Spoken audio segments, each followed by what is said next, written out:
책으로 만나는 가을개벽 문화 김영현입니다. 지난 시간에 이어 김철수 교수님을 모시고 잃어버린 역사 보천교에 대해서 말씀 나누는 시간 가지겠습니다. 교수님 안녕하세요. 네, 안녕하세요. 지난 시간에는 일제의 종교 정책과 보천교의 독립운동에 대해서 알아봤는데요. 이 제주 법정사 봉기와 독립자금 발각 등으로 보천교가 일제에 저항한 일련의 운동 뒤에 곧이어 3.1 만세운동이 일어나게 되잖아요. 이 이후 일제가 문화정치를 표방하면서 민족 종교를 다루는 방법이 달라졌다고 하셨는데 보천교에 대한 탄압도 더욱 교묘해졌죠. 예, 그렇죠. 이건 아까 앞에서도 잠깐 이야기 드렸는데요. 교묘해진 겁니다. 이게 회유와 탄압. 앞에서는 탄압이 주를 이루고 있었다가 포교 규칙도 이제 뭐 완화시키겠다 하고 그 다음에 이제 민족 종교도 이제 등록하고 뭐 이렇게 하면은 종교로 이제 그 변경을 시켜주겠다 이런 회유책을 많이 씁니다. 그런데 실질적으로 그래서 이제 1922년에 이제 등록을 하지 않습니까? 등록한 다음에도 종교를 인정해 주지도 않고 그 다음에 차월국 성도에 대한 체포령도 풀지 않습니다. 그대로 그 진행을 시킵니다. 그거는 보천교에 대한 회유와 타압 이게 사실 이게 상당히 그 어떤 의미에서는 교묘해지고 강화되었다는 것을 우리가 그 이야기를 하게 됩니다. 그리고 여기서 제가 하나만 더 좀 말씀드리면 그 보천교가 등록이 될 때 뭐 사실 우리가 알다시피 왜 보천교라고 했느냐 하는 이야기를 많이 하잖아요. 그러면 왜 그 1921년에 황석산 교명 고천제 때 우리가 교명은 보화라 한다, 보화교라 한다 하니까 이제 그게 아니다. 이게 등록할 때 이제 등록하는 사람이 이제 그 보화의 보자에 뭐 천독의 천자를 따가지고 했다. 이것도 저는 이제 조금 생각해 봐야 될 여지가 아주 많습니다. 왜 뭐냐면 왜 보천교는 되고 보화교는 안 되느냐는 겁니다. 사실은 가만히 해본다면 하늘 천자 들어간 게 오히려 더 그 총독부 입장에서는 더 오히려 곤란합니다. 그죠? 그런데도 지금 우리에게는 그렇게 알려져 있기 때문에 이런 것들도 우리가 한번 하나하나 다시 지금까지 상식화된 믿음들을 하나하나 이제 되짚어 봐야 된다라고 이제 저는 항상 생각하고 있는 겁니다. 일제가 교단 공개를 통해서 공개 포교를 하면서 대내외적으로 공신력을 인정받았다고 생각할 수 있겠지만 사실 한편으로는 이 조직이 훤히 드러나면서 일제가 보천교를 손바닥 보듯이 통제했다는 생각이 드는데요. 예나 지금이나 참 교묘하다는 생각이 듭니다. 이때부터 보천교는 대외적인 행사나 공식적인 활동을 많이 하게 되죠. 예, 이제 그 보천교가 교단을 공개하고 난 다음에 많은 사업을 하는데 사실은 뭐 공개한 직후에 바로 이러한 사업들을 뭐 생각을 했다기보다도 끊임없이 처음부터 이건 생각을 하고 있던 내용들이었던 것 같아요. 제가 볼 때는. 그래서 이제 뭐 보광이라는 잡지를 그 발간도 하고요. 그 다음에 이게 조직에서는 앞서도 이야기했지만은 그 부인방위 조직도 이제 그 만들어내고 그 다음에 밀립대학 설립운동도 그 진행을 하고 있고요. 뭐 그러한 일환인지 모르겠습니다만은 정읍 대흥리에 이제 그 보홍여자 사립 수학을 설립해가지고 운영을 직접 하고 있죠. 이것도 또 우리에게 생각해 주는 게 이제 많지 않습니까? 특히 남자도 아닌 여자 학교를 만들어가지고 그 아까 앞에서 뭐 대장부를 이야기했습니다만은 그런 인재들을 좀 길러내는 그런 활동도 하고 있었다는 거죠. 그리고 이제 지역적으로는 물산 장려 운동에도 뭐 적극적으로 참여를 하고 있었고 또 아까 제가 이야기했듯이 이제 기산조합을 만들어 가지고 일본 상품을 불매 운동한다거나 뭐 이런 운동도 지속적으로 이루어져 있었다는 것. 그다음에 뭐 청이 착용이라든가 아까 뭐 기산조합 설립을 한다든가 그 다음에 보천교 청년단도 만듭니다. 처음에는 보천교 정의단이라고 하죠. 근데 그것도 이제 정의단 하니까 뭐 이것도 말이 많아가지고 청년단으로 뭐 바꾼다든가 뭐 이러한 수많은 사업을 합니다. 그래서 1924년에 이러한 그 활동들과 관련해가지고 그 식민 권력의 그 기록이 있습니다. 이게 보천교에서 이런 고민을 했답니다. 보천교의 고민과 활동이라는 그 보고서인데 1924년에 접어들면서 이제 보천교가 쭉 이제 민족운동을 하다가 약간 침체되는 그런 그 시점이 옵니다. 이렇게 오면은 어떻게 할 것인가를 합니다. 이 보천교 간부들이 모여가지고 이야기를 세 가지 방향으로 했답니다. 3.1 운동과 같은 대중운동을 한번 기획을 해볼까? 아니면은 또 만주 방면으로 아예 이주를 해가지고 거기서 독립운동이라든가 이런 것들을 해볼까? 그 두 개고 또 하나는 성전 신축을 하고 그다음에 사회 사업 시설들을 운영을 해볼까 이런 고민들을 이제 했다고 합니다. 그런데 이제 그 고민들이 다 나중에 채택이 좀 안 됩니다. 왜 안 되냐면은 그 식민 권력의 단속이죠. 당연히 이 눈을 뭐 계속 뜨고 감시를 하고 있는 이상 뭐 3.1 운동과 같은 것, 만주 이주 이런 것들이 쉽지 않았다는 겁니다. 그리고 또 하나는 여기에는 엄청난 이제 자금이 소요되고 있기 때문에 그 돈 문제도 좀 있었고요. 그게 되는데 여러분들이 가만히 들어보시면은 아마 그 성전 신축은 사실은 1924년에 고민을 했지만 24년, 25년 거치면서 실제적으로 요거는 진행이 되죠. 그래서 1929년에 이제 완공을 이제 그 보게 되는데 그리고 또 하나 아까 3.1 운동과 관련된 것 이것도 우리가 고민을 해볼 필요가 있습니다. 이거는 사실 1923년에 서울의 그 서울 진정원의 경성 진정원이죠. 진정원의 불온문서 사건이라는 그런 파일이 있습니다.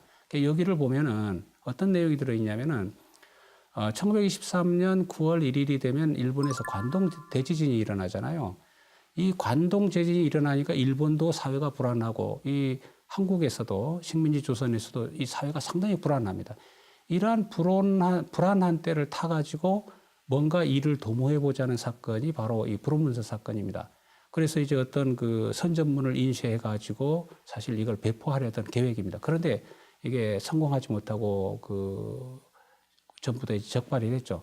그런데 그 불온문서 사건에 보면은 이런 용어 제가 하나의 그 개념만 말씀을 드리면은 그 도의외적의 제도라는 말이 있어요. 이게 도의외적, 섬도자, 오랑캐이자, 일본 외자, 적. 그러니까 이제 섬나라 오랑캐 외적이라는 표현이에요. 근데 당시 그 치하에서 불온문서에서 섬나라 오랑캐 외적이라는 표현을 쓴다는 거는 이거는 뭐 목숨을 내놓지 않고 할 수가 없는 일입니다. 그 제도라는 건 제국의 도시, 그 일제 그 제국의 제국주의의 어떤 도시에서 관동 대지진이 일어났는데 이 기회로 우리도 뭔가 좀 해보자라는 그런 불온문서를 만들었다가 체포되는 그런 사건이 일어납니다. 물론 여기에 대해 가지고 당시 그 기록에서는 이거는 한두 명이 조작한 사건에 지나지 않는다 이렇게 해서 엄청난 분량에도 불구하고 나중에는 한두 명이 만들어낸 사건이다 해서 이게 취소를 해버립니다. 했는데 그거는 우리에게 생각해볼 여지를 많이 제공해주고 있죠. 네, 참 다양한 활동들을 펼쳤는데요. 이 과정에서 일제가 의도한 대로 보천교가 와해될 조짐이 보였다고 하는데 어떤 일이 발생한 건가요? 네, 그렇죠. 그죠. 이제 쭉 이제 진행을 보면은, 그렇죠. 처음에는 사실은, 일제가 제일 이 민족 종교에 이제 고민했던 게 이 비밀포교라고 했는데 이게 실체가 드러나지 않았어요.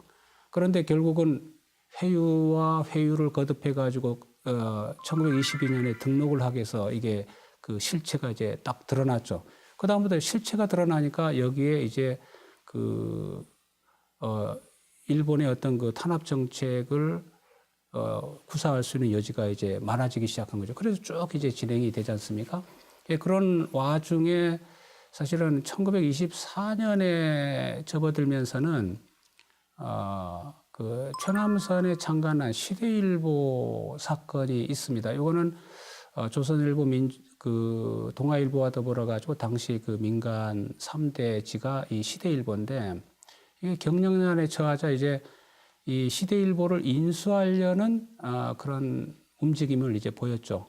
인수를 하고 난 다음에 여기에 엄청난 이제 대내외적인 이제 비판에 이제 그 직면을 이제 하게 됩니다.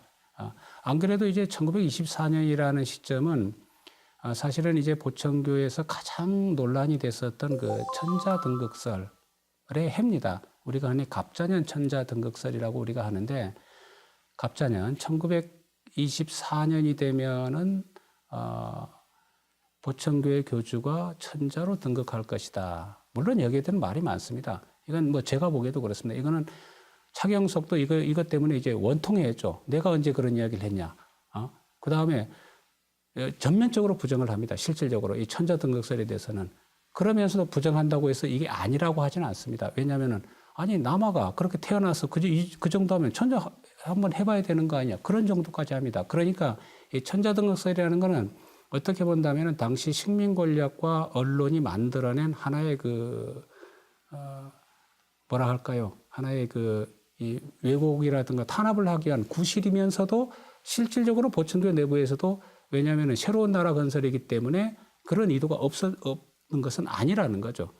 그런 시점에 바로 이제 이 시대일보 사태가 이제 터집니다. 그러니까 여기에서는 당시의 언론과 온 지식인들이 다 이제 나서가지고 바로 보청교를 성토를 이제 하게 되죠. 그래서 이제 이 해의 9월쯤 되면은 서울에 있는 기독교 회관으로 알고 있습니다. 그쪽 회관에서 이제 보청교의 어떤 실태에 대해 가지고 이야기를 하고 거기서 이제 보청교 박멸 운동이 이제 전개가 되죠. 이와 더불어 가지고 사실은 이제 보청교 내부적으로도 이 혁신 운동이 사실은 이제 대두가 됩니다. 이제 보수와 혁신 세력이 이제 대립이 되고 결국 이것은 내부 갈등으로 이제 계속 이제 격화가 됐다는 사실도 있습니다. 그래서 사실 당시에 일제 식민 권력의 보고서들을 보면 이 내부의 보수와 혁신 대립 구도에 대한 이 보고 분량이 엄청나게 많습니다. 왜 그 분량이 많은가 하는 게 전 볼 때마다 그 느낍니다. 이게 많은 이유가 분명히 있습니다. 보청교에 대해서 할 이야기가 다른 게 더 많음에도 불구하고 이게 뭔가 당시에 이 비밀 보고서들은 보면 이 내부 갈등을 아주 격화시키고 있다는 사실입니다. 그러다 보니까 보청교에서도 이제 상당히 이 위기를 극복해 보려는 노력을 많이 하죠. 그래서 아까 조직 같은 경우도 60방주제를 나중에 되면은 보청교 남북 양측으로 이제 나눕니다. 대전역을 중심으로 대전역 북쪽과 대전역 남쪽 이렇게 해서 나눠 가지고 조직을 운영하다가 이거 보니까 또 그것도 안 돼. 다시 또 60방주로 돌아왔다가 또 그다음에 28수 선화사 조직으로 이제 움직이다가 그다음에 360 선화사 조직으로도 움직이고 그러니까 이제 보청교도 이 자구 노력을 끊임없이 지금 시도를 하고 있었다는 사실입니다. 예. 의도적 부풀리기였다고 볼 수 있겠네요.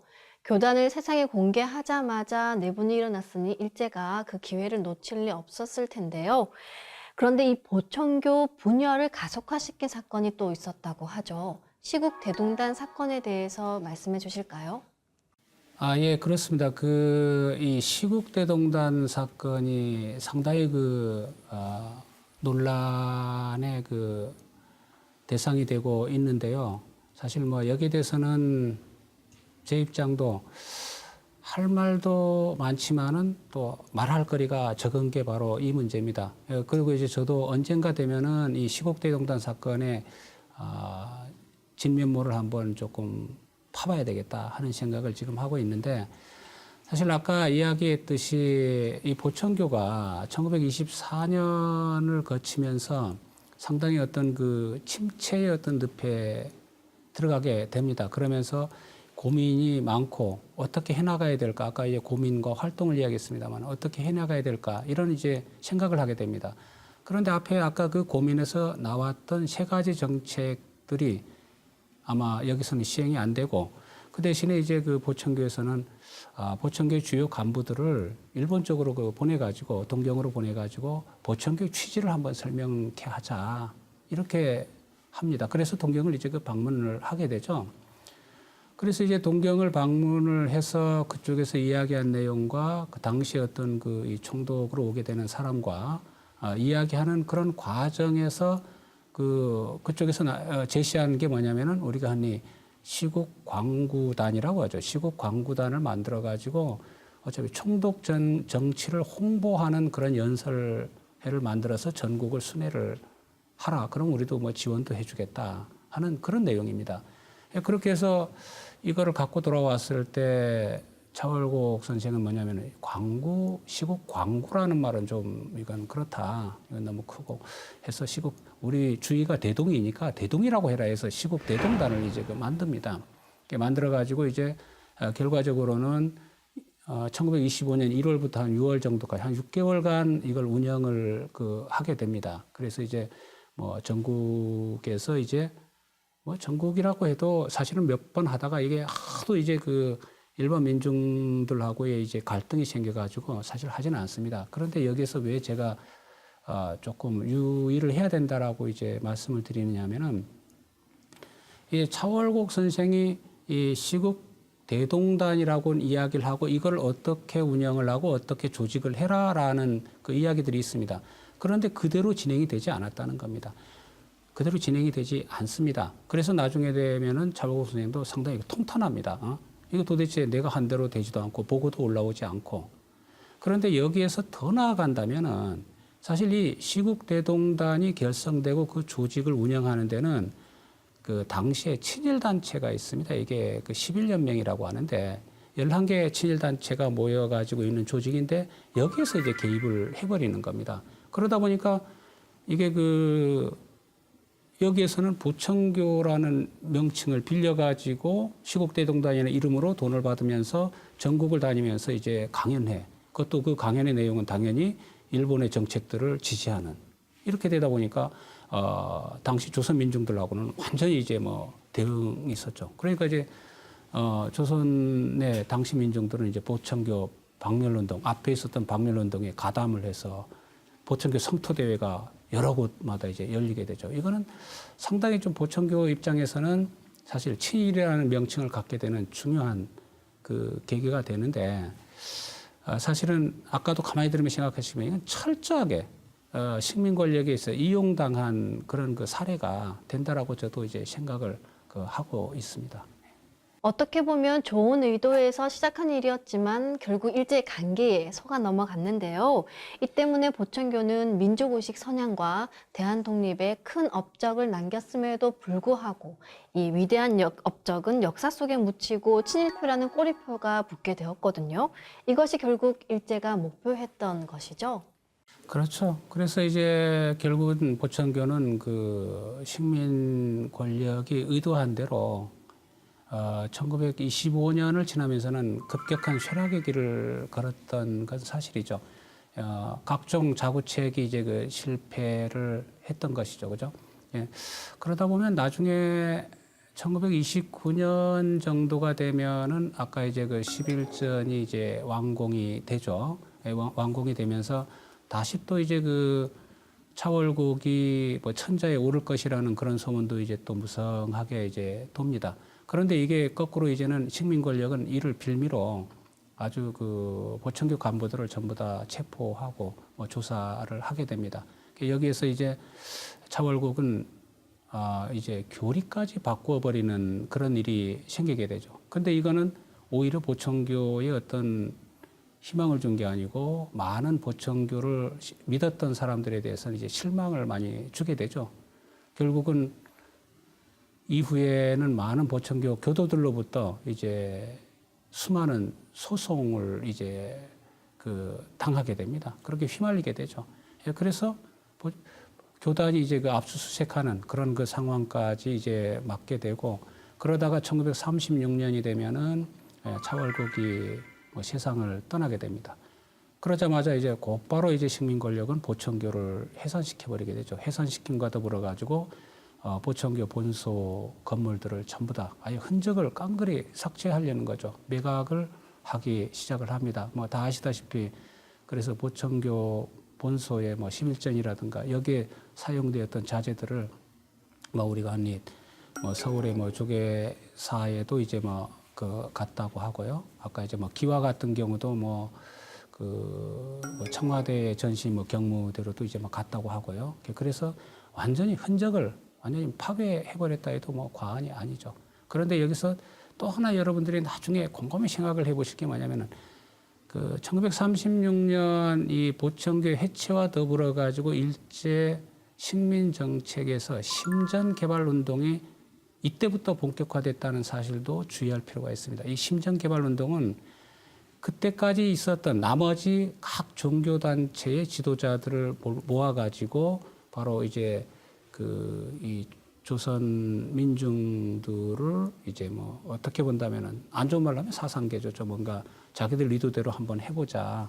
예, 그런 정책으로 이제 볼 수도 있죠. 예. 일제강점기 600만 신도를 자랑하며 가장 많은 독립자금을 지원하고 또 민족의식을 선양했던 보천교가 일제의 교묘한 술책에 의해 참 허망하게 와해되고 말았는데요. 이는 단지 보천교만의 문제가 아니라 그 당시 민족 종교들 전체가 철저히 탄압받았던 모습이 아닌가 싶습니다. 오늘 이 시간을 정리하면서 우리 민족에게 그리고 우리 역사에게 보천교가 전하는 메시지는 무엇일까요? 예, 그렇죠. 그죠. 연구자의 입장에서는 참 뭐 할 이야기가 아주 많죠. 예, 그래도 이제 제가 이제 몇 가지로 한번 그 정리를 해본다면 사실 보천교라는 것은 일제 강점기의 시작과 더불어 가지고 나타났다는 겁니다. 그 형성되기 시작했던 종교단체라는 거죠. 얼마나 어려움이 컸겠습니까? 이게 사면 초가의 상황입니다. 아예 만주로 나가든지 했다면은 아마 지금과 다른 어떤 그 자리매김이 아마 됐을 거예요. 그런데 이제 국내에서 활동하다 보니까 여러 가지 어려움이 있었다는 것은 사실이죠. 그러다 보니까 뭐 친일이니 사이비니 아까 미신이니 이런 그 낙인까지도 이제 그 받게 되고요. 그래서 저는 이제 이 보천교에 드리워진 이 식민주의적이고 제국주의적인 굴레를 좀 벗겨보자 하는데 상당히 그 이야기를 많이 합니다. 뭐 식민주의적이라는 것은 뭐 친일이라는 거죠, 그죠? 예, 친일의 굴레를 조금 벗겨줘야 된다. 사실은 우리가 그 민족운동사를 연구를 하다 보면은 당시 어떤 기록들에서는 어떤 일제강점기에 보다 파라코의 행세를 했다. 그런 기록들이 있습니다. 근데 나중에 보니까 상당히 독립운동에 그 기여를 하기 위해서 파라코 행세를 일부러 했다. 뭐 그런 기록들도 있고 하니까 이것도 한번 그런 그 연구를 통해서 그런 낙인을 벗겨줄 그런 필요성이 있는 것이고요. 뭐 제국주의적인 굴레라는 것은 사실은 뭐 아까 종교와 유사 종교라는 그런 구분인데 흔히 우리가 이게 사교, 사입이라고 이제 자꾸 이야기를 하는데 그것들은 우리가 지나치게 제국주의적인 시각에서 이게 민족 종교를 바라보는 태도라고 이제 볼 수가 있습니다. 이런 것들을 벗겨주기 위해서는 요즘에 뭐 저희들은 뭐 자료를 계속 일단 보완을 하고 있습니다만은 또 다른 분들은 그러한 자료를 토대로 해가지고 제대로 된 평가, 물론 과가 없다는 건 아닙니다. 그 공과 과를 다 같이 한번 이제 살펴가지고 객관적인 시각에서 보천교에 드리워진 그런 굴레들을 벗겨주시면 좋겠다는 겁니다. 그렇지 않다면은 얼마나 이제 억울하겠습니까? 사실 어떤 연구자는 이런 이야기를 합니다. 보천교에 대해서 독립운동에 한 푼도 준 적이 없다. 그래서 친일이다. 이런 이야기를 하기도 합니다. 그런데 그거는 이미 제가 지금 이야기했듯이 실질적인 자료들에는 뭐 김자진 장군에게 지원을 했다든가 임시정부와 관련됐다든가 다 이야기했지 않습니까? 그런 자료에 근거해서 그런 그 굴레들은 충분히 벗길 수 있다고 이제 봅니다. 그거를 해주지 않는다면은 우리는 똑같이 공동 죄인이라고 저는 생각을 하고 있습니다. 네, 지금까지 김철수 교수님을 모시고 잃어버린 역사 보천교에 대해서 말씀 나눠봤는데요. 이 책을 기화로 더 많은 연구가 이루어져서 보천교의 일제강점기 그 역할과 업적이 더욱 많이 드러나기를 기대해 봅니다. 교수님 감사합니다. 네, 고맙습니다. 일제에 의해 조선 왕조가 패망당한 후 나라를 잃은 민중에게 새 희망의 개벽 사상을 불어넣어준 보천교. 하지만 일제에 의한 민족 종교 말살 정책과 역사 왜곡으로 그 찬란했던 역사는 사라져 망각되고 말았는데요. 이제 보천교의 참 역사를 찾아 그 정신과 실상을 드러내야겠습니다. 보천교의 진면목을 알고자 하시는 분들께 잃어버린 역사 보천교를 권해드립니다.